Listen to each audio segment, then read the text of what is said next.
یہ ربیع الاول کا مہینہ رسول اللہ صلی اللہ علیہ وسلم کی ولادت مبارکہ کے حوالے سے منسوب ہے۔ ایک روایت جس کو امام بخاری لے کر آئے، اس مہینے میں کثرت سے پڑھی جاتی ہے، سنائی جاتی ہے کہ ابو لہب پکا کافر، جس کی مذمت میں قرآن پاک کی آیت بھی نازل ہو گئی، لیکن اس نے بھی رسول اللہ صلی اللہ علیہ وسلم کی پیدائش پر ایک نیک کام کر دیا تھا، اور اس نے اپنی جو ایک لونڈیا تھی اس کو آزاد کر دیا تھا، تو اس کو بھی اللہ کی طرف سے نعمت ملتی ہے۔ مرنے کے بعد اس کو ان کے ہاتھوں سے، اس کے ہاتھ سے، انگلی سے پانی ملتا ہے، راحت مل جاتی ہے۔ تو جب ابو لہب کے ساتھ یہ معاملہ ہے، تو ایک مسلمان سچے دل سے جب رسول اللہ صلی اللہ علیہ وسلم کی ولادت کو سیلیبریٹ کرے گا تو اس کے لیے فضیلت کیوں نہیں۔ یہ جو روایت امام بخاری لے کر آئے ہیں، اس روایت کو ہمارے یہاں بیان کیا جاتا ہے۔ پھر دو نظریے سامنے آ جاتے ہیں۔ ایک نظریہ ان اہل علم کا کہ جو اس روایت سے استدلال کو ٹھیک قرار نہیں دیتے، غلط کہتے ہیں، بلکہ صراحتاً قرآن پاک کے خلاف کہہ دیتے ہیں۔ اور ایک طبقہ علماء کا ایسا ہے جس کو آپ آج بھی دیکھیں گے اور ماضی میں بھی دیکھیں گے، یعنی ماضی کے علماء کو بھی اسٹڈی کریں گے، وہ بھی اپنی کتابوں میں اس بات کو ذکر کرتے آئے ہیں۔ یعنی اس واقعے کو، ابو لہب والے واقعے کو انہوں نے ثابت رکھا اور اپنی کتابوں میں اس واقعے سے استدلال کرتے آئے۔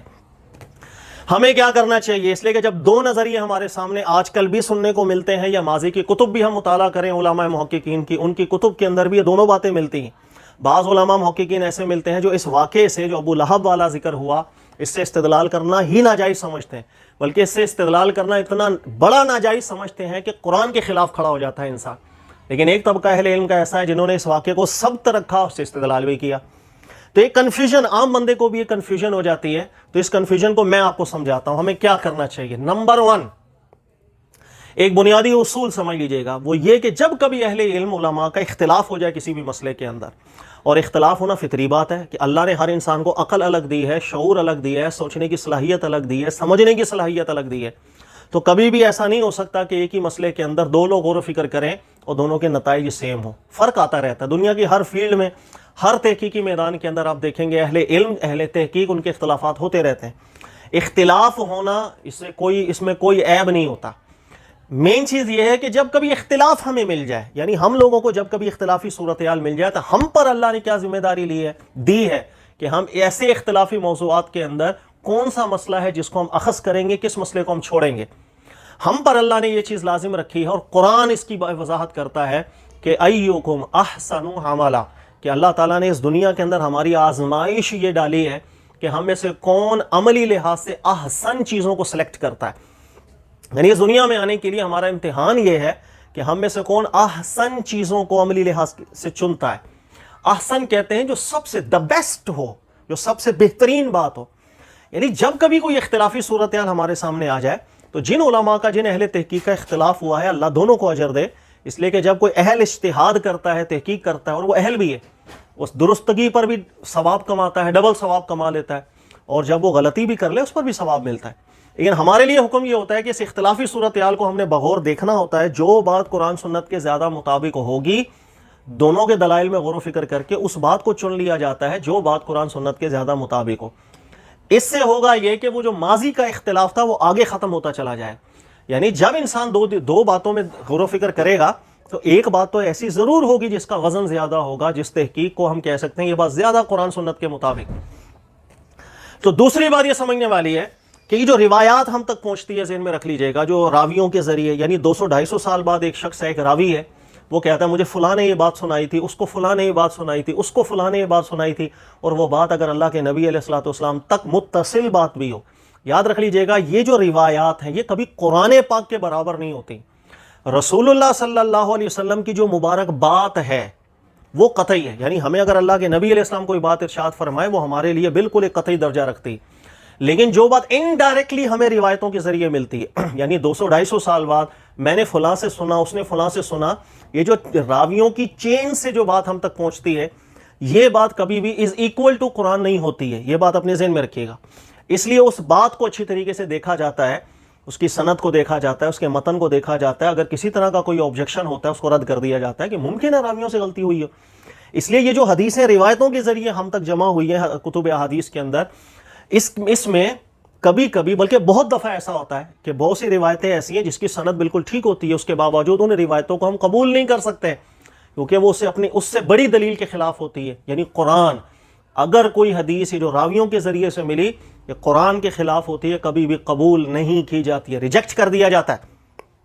یہ ایک بنیادی اصول ہے۔ ہر مجتہد اس اصول کے اوپر قائم رہا ہے. کوئی ایسا مجتہد نہیں گزرا کہ جس کا یہ اصول نہ ہو کہ کوئی بھی روایت اگر قرآن کے ہی مضمون کے خلاف ہو جائے ہم اس روایت کو بھی قبول کریں گے، ایسا نہیں.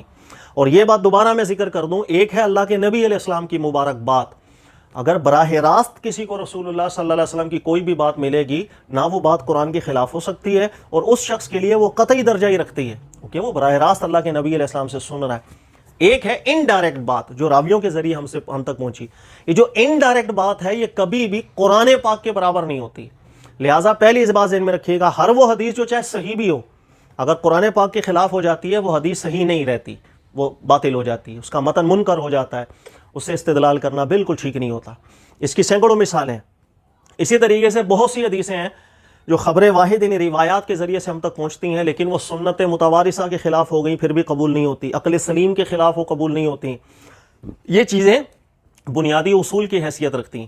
لہذا ایک نتیجہ سمجھنا بڑا آسان ہو جاتا ہے کہ ہر وہ روایت جو ہم تک پہنچتی ہے اگر اس کا مضمون کسی بھی طرح قرآن پاک کے خلاف ہوگا، وہ روایت اگر صحیح سند سے بھی ہم تک پہنچ جائے گی لیکن قابل قبول نہیں رہے گی، نہ اسے استدلال کرنا ٹھیک ہوگا، اس روایت کو منکر المتن کہہ کے ریجیکٹ کر دیا جاتا ہے.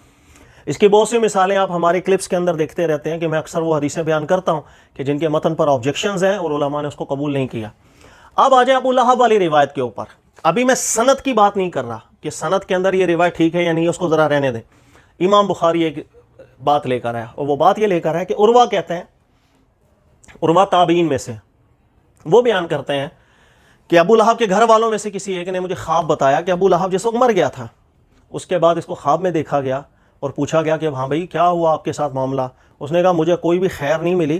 لیکن ایک چیز ضرور ہے اور وہ یہ ہے کہ رسول اللہ صلی اللہ علیہ وسلم کی جس وقت پیدائش ہوئی تھی تو اس وقت میں نے سویبہ نام کی ایک لونڈی تھی اس کو میں نے آزاد کر دیا تھا، تو اس کے بدلے میں مجھے یہ انعام دے دیا جاتا ہے کہ جب بھی پیر والا دن آتا ہے تو مجھے میرے ہاتھ سے پانی ملتا ہے اور میں اس پانی کو پیتا ہوں، مجھے تھوڑی راحت مل جاتی. یہ خواب کا ذکر کیا عروہ نے. یہ ایک روایت امام بخاری لے کر کے آ گئے. اچھا یہ روایت میں سند کے بھی بات نہیں کر رہا، سند کے اندر یہ کیا ہے اس کو میں کہہ رہا ہوں صرف متن کو ہی دیکھیں. اگر یہ جو روایت ہے یہ اللہ کے نبی سے بھی ہوتی صلی اللہ علیہ وسلم، یعنی یہ اگر یوں ہم کہتے ہیں کہ راوی کہہ رہا ہے کہ اللہ کے نبی علیہ الصلوۃ والسلام سے یہ بات منقول ہوئی ہے، مرفوعاً بھی اگر یہ روایت ہوتی اور سند بھی اگر اس کی صحیح ہوتی، پھر بھی محققین علماء نے بیان کیا کہ اس روایت سے استدلال کرنا ٹھیک نہیں تھا، اس لیے کہ براہ راست یہ روایت براہ راست اللہ کے کلام کے مقابلے میں کھڑی ہو جاتی. اس روایت کو ماننے کا مطلب یہ ہے آپ نے نعوذ باللہ اللہ کے قرآن پاک کو غلط قرار دے دیا. اتنا بڑا عیب ہے اس بنیاد پر اس روایت، اگر یہ صحیح بھی ہو، یہ متصل ہو، مرفوع بھی بات ہو، اس سے استدلال ہم نہیں کر سکتے ہیں. یہ بات پہلی ذہن میں رکھی. اب وہ قرآن کے کس طرح خلاف ہے میں بعد میں بتاتا ہوں. اچھا دوسری بات یہ ہے متن کے حوالے سے اس کی بات، سند بھی اس کی ٹھیک نہیں ہے، اس لیے کہ اس روایت کے اندر ایسی کوئی بات نہیں ہے کہ یہ بات اللہ کے نبی علیہ السلام نے فرمائی تھی، ایسی کوئی بات ذکر نہیں. جب یہ اللہ کے نبی علیہ السلام کی بات ہی نہیں، جب یہ اللہ کے نبی علیہ السلام کا مبارک خواب ہی نہیں کہ ہم اس خواب کو وہی بولیں اور وہی سچی ہوتی ہے، تو ایک غیر نبی کا خواب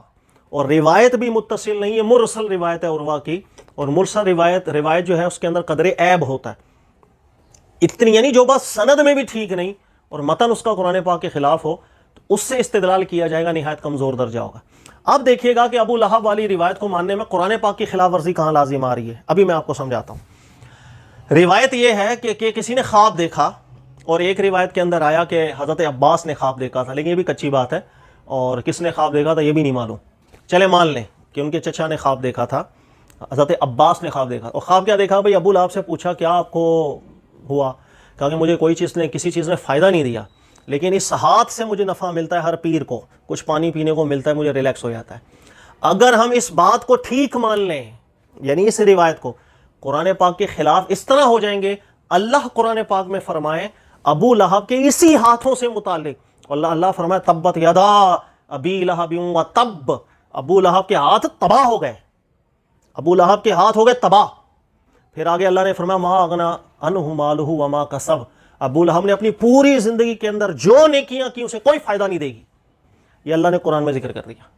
یعنی ابو لہب نے زندگی میں جو کچھ کمایا وہ اس کو کوئی فائدہ نہیں دے گا، کیٹاگوریکلی اللہ نے قرآن میں فرما دیا. اور اسی ہاتھ سے متعلق اللہ نے قرآن میں آیت نازل کی، اس کے ہاتھ ہو گئے تباہ. اب اللہ فرمائیں کہ اس کے ہاتھ ہو گئے تباہ اور اس کو کوئی عمل اس کا کام نہیں آئے گا. آپ بولیں کہ نہیں یہ خواب کی بنیاد کے اوپر آپ اسی ہاتھ کو بولیں جس ہاتھ کو اللہ نے کہا تباہ ہو جائے،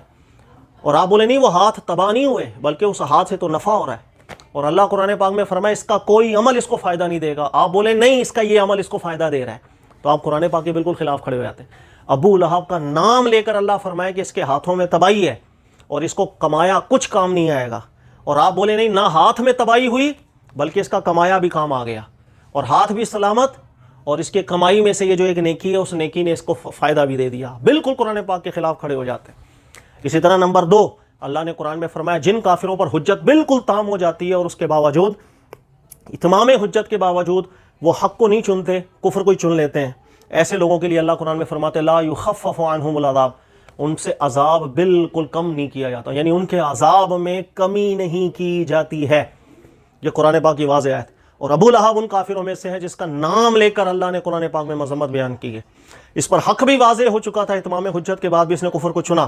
اور اس کے باوجود اگر ہم یہ بولیں کہ اس کے عذاب میں بھی کمی ہو رہی ہے، پھر قرآن پاک کے خلاف کھڑا ہو جاتا ہے انسان۔ لہٰذا یہ جو میں نے موقف بیان کیا ہے اس روایت سے متعلق، یہ بہت زیادہ وزنی بات ہے۔ ہر وہ روایت جو قرآن پاک سے خلاف ہو جاتی ہے، جس طرح اللہ وحدہ لا شریک ہے، اللہ کا کلام بھی وحدہ لا شریک ہے، اسی وجہ سے یہ جو روایتیں ہم سب سے جمع ہوتی ہیں، مجھے فلاں نے سنایا، کہ قرآن پاک کے خلاف کبھی قبول نہیں کی جاتی، قرآن پاک کی مطابقت میں قبول کی جاتی، یہ ایک بنیادی اصول ہے۔ لہذا ابو لہب والی اس روایت کو ماننے کا مطلب ہے قرآن پاک کے بالکل خلاف ہو جاتے ہیں۔ اب ماضی کے جو علماء گزرے ہیں، جنہوں نے بعضوں نے اس کو قبول کر کے لکھ بھی دیا، بعضوں نے اعتراض کیا، تو جنہوں نے اعتراض کیا ہے وہ وزنی بات، آپ امام ابن حجر عسقلانی رحمۃ اللہ علیہ کو بخاری کی شرح میں پڑھیں گے، اسی روایت کی شرح کے اندر، تو ابن حجر عسقلانی رحمۃ اللہ علیہ بھی ذکر کرتے ہیں کہ یہ جو ابو لہب والا خواب آ گیا ہے جسے امام بخاری لے کر آئے ہیں، نمبر 1 یہ قرآن پاک کے بالکل واضح مفہوم کے خلاف ہے، لہذا ریجیکٹ ہونا چاہیے، بالکل ریجیکٹ ہونا چاہیے۔ پھر دوسری بات انہوں نے ذکر کیا، اس میں نہ ہی اللہ کے نبی علیہ السلام کی کوئی بات ہے، خواب ہے، اور نبی کا خواب وہی ہوتی ہے، قطعی ہوتی ہے، غیر نبی کا خواب بھی قطعی نہیں ہوتا کہ ہم اس سے استدلال کریں، کوئی حجت نکالیں،